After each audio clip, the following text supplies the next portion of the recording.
عزیزان گرامی، یہ تمام ہماری محافل کا سب سے پہلے میں شکر بجا لاتا ہوں رب ذوالجلال کی بارگاہ میں، اس کائنات کے خالق نے، ہم سب کے پالنہار حقیقی نے ہمیں اس دنیا میں وجود بخشا اور پھر حکم یہ دیا کہ تم زمین پہ چلنے والی چیزوں کو غور سے دیکھو۔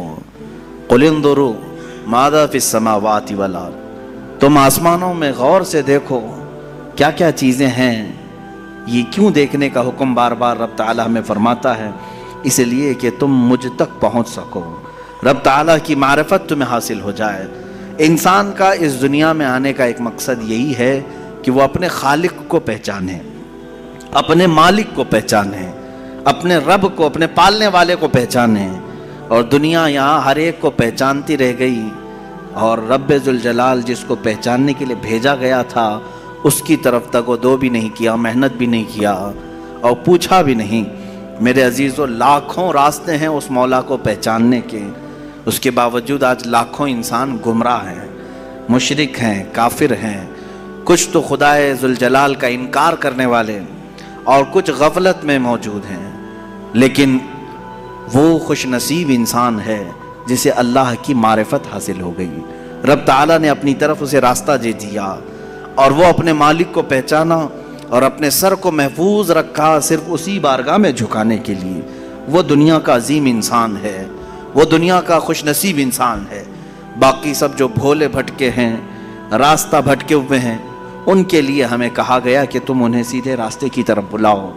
آج سے ہماری یہ مجالس اسی ضمن میں بھی ہوں گی کہ ہم ان بھولے بھٹکوں کو دعوت دینے کے لیے بیٹھے ہیں جو اپنے رب کو پہچاننے سے اور رب کے تعالیٰ کے احکام سے بغاوت کر کے پھر رہے ہیں۔ عزیزان گرامی، اب آپ سب کی بارگاہ میں جو چیزیں میں عرض کرنے جا رہا ہوں وہ بہت توجہ سے سنیں کہ یقیناً اللہ عز و جل رب ذوالجلال اس کی بہت ساری صفات ہیں، 99 صفات آپ نے سنا بھی ہوگا۔ اسماء حسنہ میں اللہ رحمان ہے، رحیم ہے، کریم ہے، حلیم ہے، عظیم ہے، غفار ہے، جبار ہے، ستار ہے، قہار ہے، یہ سب اس کی صفات ہیں۔ اور ہر صفت کو پہچاننے کے لیے زندگیاں لگ جاتی ہیں۔ اللہ تبارک و تعالیٰ کی بارگاہ میں پہنچنے کے لیے انسان زندگیاں لگا دیتا ہے، اور بعض لوگ یہ سمجھتے ہیں کہ ہم گھر بیٹھے ہی اللہ تعالیٰ کی معرفت حاصل کر لیں۔ ایسا نہیں ہے میرے عزیزو۔ آج سب سے پہلے چیز میں یہ عرض کرتا ہوں، آخر خدا ہے یا نہیں؟ کسی نے دیکھا نہیں، سوال تو ہے ہی ہے۔ ہم تو چلے روایات کے اعتبار سے، ہمارے گھروں سے ہمیں جو علم دیا گیا ہے ہمارے ماں باپ کی طرف سے، اور ماحول نے ہمیں جو علم دیا ہے وہ یہی ہے کہ ہم بولنے کے قابل ہوئے اسی وقت ہمیں کہلا دیا گیا تھا لا الہ الا اللہ، اللہ کے سوا کوئی معبود نہیں۔ ہمیں اللہ کے وجود کا بہت بچپن میں ہی علم دے دیا گیا، لیکن ہم بڑھتے بڑھتے اب زمانے کو دیکھنے لگے تو پتہ چلا کہ یہاں بہت سارے دہریے بھی ہیں، ایتھیسٹ ہیں، جو خدا کا ہی انکار کرتے ہیں کہ خدا ہے ہی نہیں، کوئی دین ہے ہی نہیں۔ آج میں ان کے سلسلے میں عرض کروں گا کہ آخر ایسا کیسے ہو سکتا ہے کہ کوئی خدا ہی نہیں؟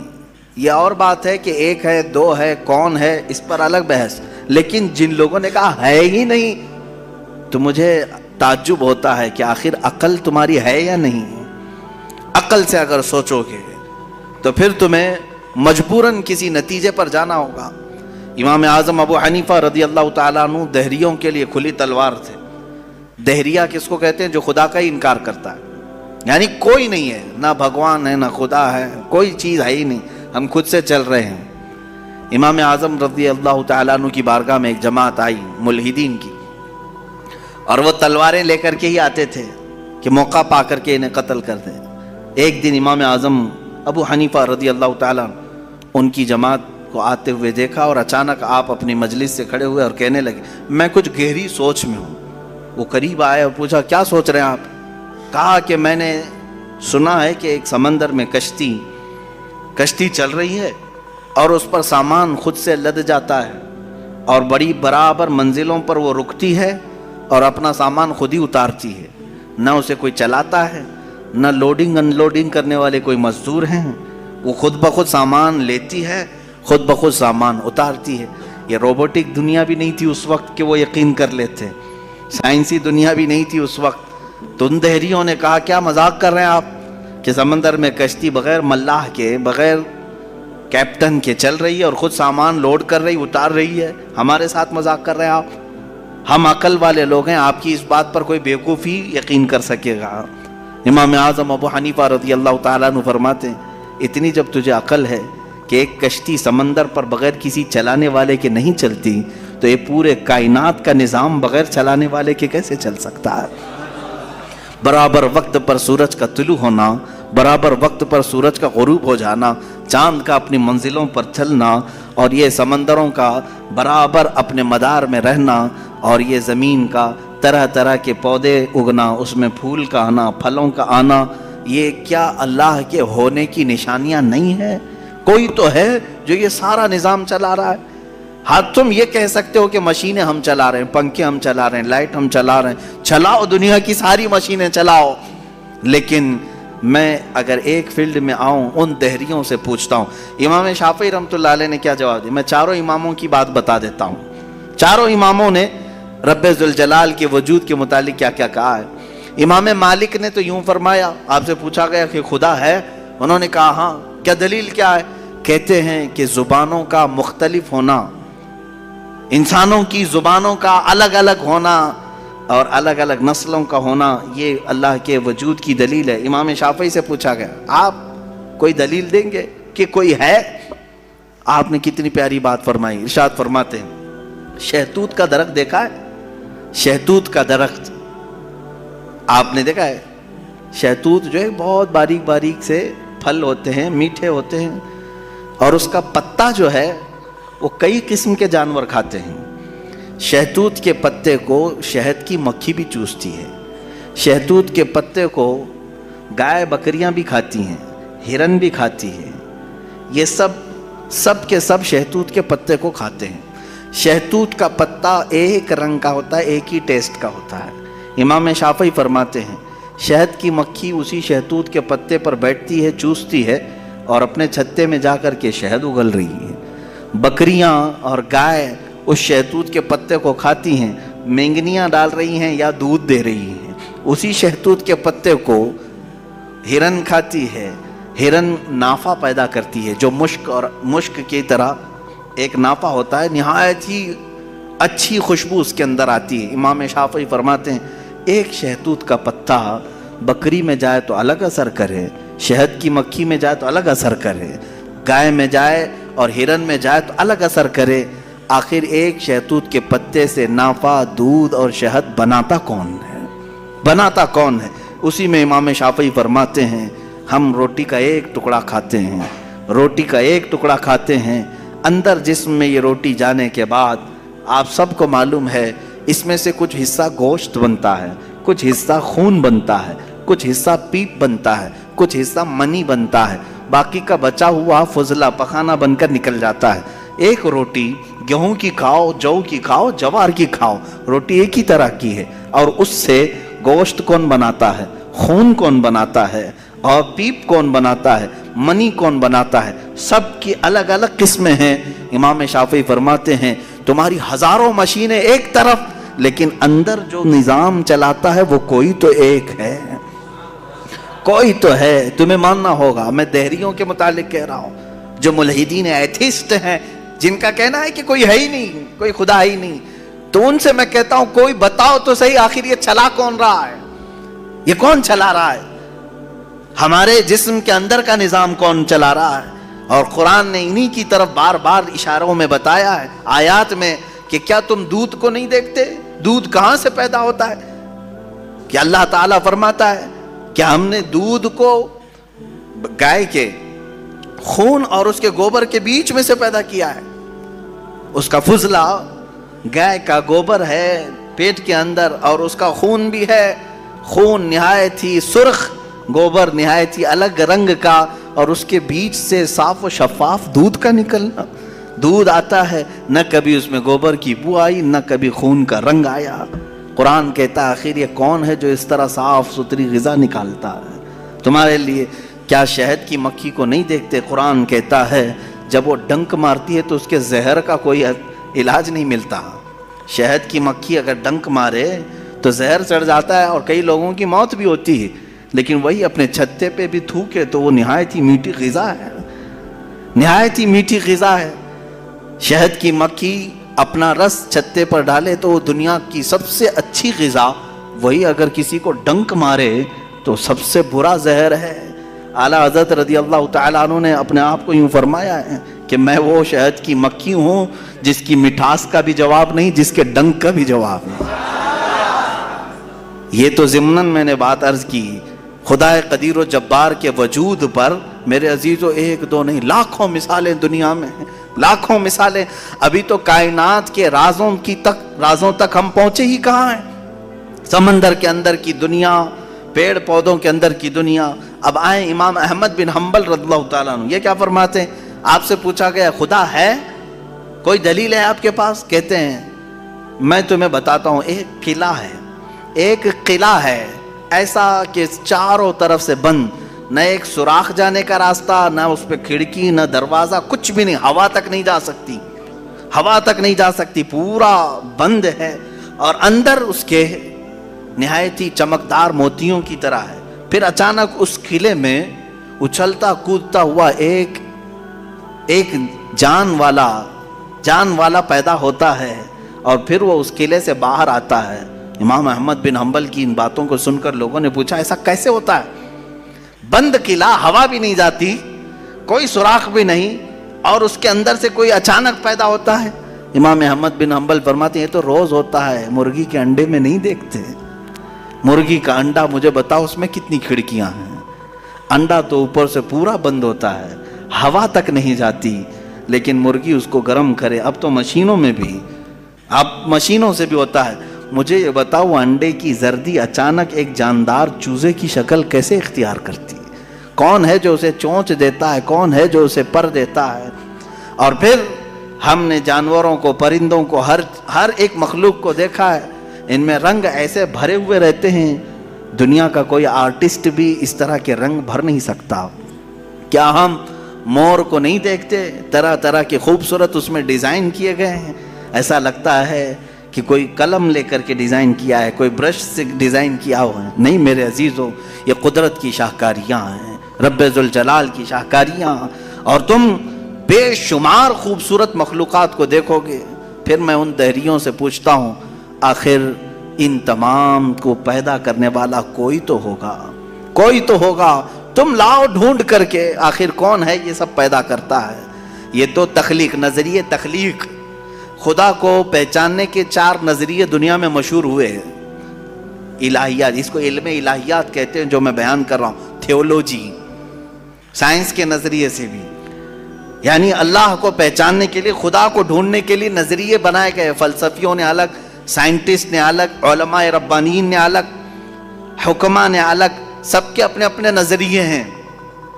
ہم اللہ رب العزت کو نظریے تخلیق سے واضح کرتے ہیں، لوگوں کے سامنے بتاتے ہیں کہ اللہ پیدا کرنے والا ہے.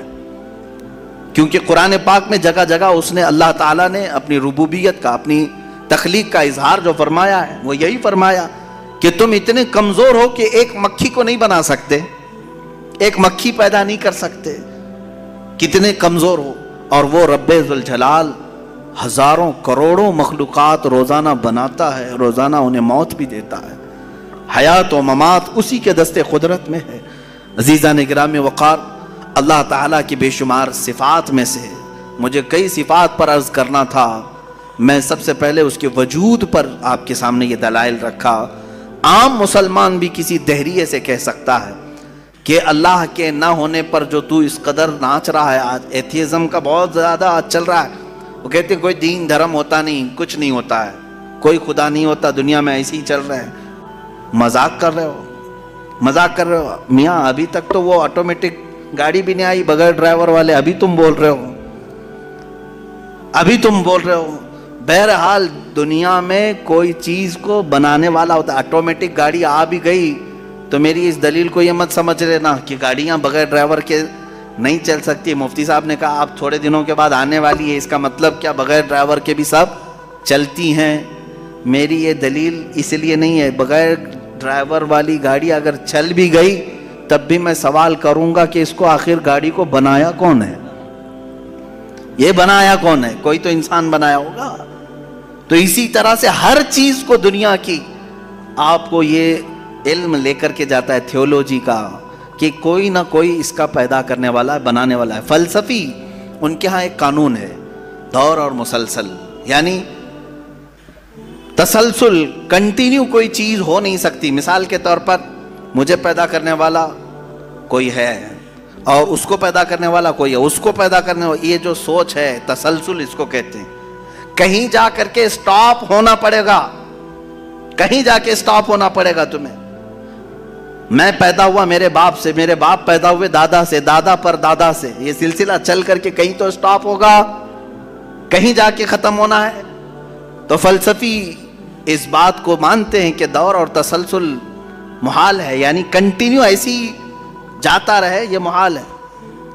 ان کے ہاں ایسا ہے. میرے عزیزو, اب اگر میں ان سے سوال کروں کہ جیسے بہت سارے لوگ بھگوانوں کو بھی مان لیے, جبکہ بھگوان کی بیوی بھی ہے, بھگوان کے بچے بھی ہے اور بھگوان کا باپ بھی ہے, تو پھر اب سوال آئے گا کہ بھگوان کا دادا کون, بھگوان کا پردادا کون؟ پھر وہ نسب چلے گا, کہیں تو جا کے رکنا ہے, کہیں تو جا کے رکے گا. بچے ہیں تو اب تک ان کی نسل کیوں نہیں؟ بھگوان کے بھی بیٹے بیٹیاں تھیں نا, بہت سارے بھگوانوں کا تذکرہ ہندوستان میں ہے, ان کے بیٹے بیٹیاں بتائی گئی ہیں, کتنے بیٹے تھے, رام کے بھی, کرشن کے بھی, سب کے بھی بتائے گئے ہیں بیٹے بیٹے. تو اب اولاد کہاں ہیں؟ باپ دادا کہاں تھے؟ میرے عزیزوں, میری اس بات کو یقیناً کوٹ کیا جائے گا. مجھے معلوم ہے چند دنوں پہلے یہ کہہ رہا تھا اورنگزیب کی اولاد برتن مانج رہی ہے, ٹیپو سلطان کی اولاد پنچر لگا رہی ہے. تجھے تو یہ ٹیپو سلطان اورنگزیب کی اولاد نظر آئی, ان کی کہاں ہے جن کا میں ذکر کر رہا ہوں؟ ان کی کہاں ہے؟ اور بہرحال اورنگزیب اور ٹیپو سلطان ان تمام کو چھوڑو, ان کی اولاد کو تو نے برتن مانجتے یا پنچر لگاتے تو دیکھا اللہ نے تو تجھے بانج بنا کر رکھا ہے. تیرے سے کوئی چیز نہیں آ سکتی سوائے گوبر اور غلاظت کے, کوئی چیز نہیں آ سکتی. میرے عزیزوں, میں یہاں عرض یہ کر رہا ہوں دور اور تسلسل, کہ اگر اس طرح کسی کا باپ ہے تو پھر دادا بھی ہوگا, دادا ہے تو پردادا بھی ہوگا, یہ چلتا رہے گا سلسلہ. یہ اسلام یہ ہے جس نے کہا قل هو اللہ احد اللہ الصمد لم یلد ولم یولد, کہو وہ اللہ ایک ہے, اللہ بے نیاز ہے, لم یلد نہ وہ کسی سے پیدا ہوا ہے, ولم یولد نہ اس سے کوئی پیدا ہوگا, اس سے کوئی لم یلد اس سے کوئی پیدا نہیں ہوا اور نہ وہ کسی سے پیدا ہوا. یہاں ختم ہو گئی بات. اب نہ میرے خدا کا کوئی باپ ہے, نہ بیٹا ہے, نہ بھائی ہے, نہ بہن ہے, کہیں یہ تصور آئے گا ہی نہیں. تم ہم سے یہ سوال نہیں کر سکتے کہ اللہ کے آبا و اجداد کہاں ہے, اولاد کہاں ہے. ہم نے خدا کو مانا ہی ایسے ہے کہ وہ جسم و جسمانیت سے بھی پاک ہے, رشتہ داری سے پاک ہے, کوئی نہ اس کا ہمتا ہے, ایک ہی سب کی سنتا ہے. یہ اللہ تبارک و تعالیٰ کے متعلق ہمارا یقین یہی ہے. عزیزان گرامی وقار, دور اور تسلسل کا جو قانون ہے میں نے یہی بتایا کہ بعض لوگ اس چیز کے ذریعے سے بھی چاہیں تو ہدایت حاصل کر سکتے ہیں کہ کہیں تو جا کے ہمیں فل سٹاپ ہونا پڑے گا, کوئی تو ہے جو اینڈ ہے, اس کو کوئی پیدا کرنے والا نہ ہو, جا کر کے تمہیں ختم ہونا پڑے گا ایک نہ ایک جگہ, کہ کوئی تو ہے جو لاسٹ ہے, اس کو کوئی نہ پیدا کیا ہو. اگر اس کو بھی کوئی پیدا کیا ہے تو پھر یہ بھی بات آئے گی اس کو بھی کوئی پیدا کیا ہوگا. تو ہمیں ایک ایسی ذات ماننی پڑے گی جس کو کوئی نہ پیدا کیا ہو, تبھی جا کر کے ہم یہ کہتے ہیں وہ جو ذات تم جا کر اینڈ ہوگے اسی کا نام اللہ رب العزت ہے, جس کو کسی نے پیدا نہیں کیا. یہ اسلام کا بہترین عقیدہ ہے. میرے عزیزو, توحید کسے کہتے ہیں؟ اب بات آتی ہے, وجود کی بات ہو گئی, اللہ ہے اتنا تو ماننا پڑے گا. اس کے لیے تو بہت ساری دلیلیں بچے بھی پکڑ کر کے بتا دیں گے. ایک خاتون, ہم نے بچپن میں پڑھا تھا, ایک بوڑھی عورت چرخہ سل رہی تھی, اس سے جا کر کسی نے پوچھا کہ اللہ ہے کہ نہیں ہے؟ تو اس نے کہا ہے کیا دلیل ہے؟ کہا یہ میرا چرخہ جو سل رہا ہوں اسی یہی دلیل ہے اللہ کی. کہا کہ کیسے؟ کہا یہ چرخہ اس سے کپڑے سلتی ہوں، جب تک میں چلاتی نہیں یہ سلتا نہیں. مشین سلتی نہیں ہے کپڑے، اسی سے میں نے یہ یقین کر لیا کہ میرا چرخہ میرے چلائے بغیر نہیں چلتا، تو نظام کائنات پورا بغیر چلائے کیسے چلے گا؟ کوئی تو ہے. یہ ہو گئی بات وجود کی، کوئی تو ہے. اب آتی ہے توحید کی بات. کوئی تو ہے، اب ہمیں یہ بتانا ایک ہی ہے.